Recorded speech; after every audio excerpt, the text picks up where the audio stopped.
I'm Bryce Johnson, and you can unpack this thought about sports, faith, and life. After 2 weeks of the NFL season, the 1-1 teams are the hardest to figure out. At this point, do we know who the Vikings are after a dominating performance against Atlanta in Week 1 and then a letdown game in Week 2 against the Packers? The team the Vikings beat in Week 1, Atlanta, followed up their loss with a win against the Eagles.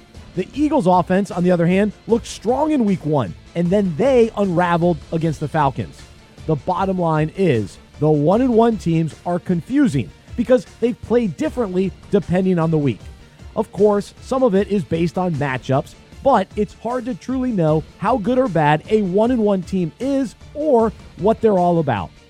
Based on all of this, the question to unpack today is whether or not we confuse people by the way we live depending on the week. I'm specifically talking about our integrity and obedience to God regardless of the day. Do our words and actions line up?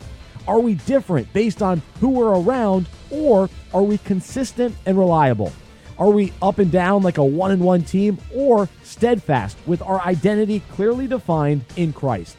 Do we come across as loving God one week and then the next week act in a different way that is dishonoring to Him and misleading to others? Unfortunately, we are going to let people down at times, but we should be convincing and genuine in who we are.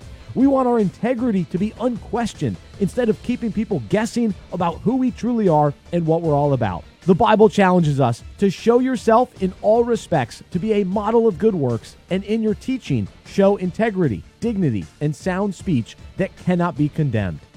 I'm Bryce Johnson, and you can unpack that. For more faith and sports, visit unpackingit.com.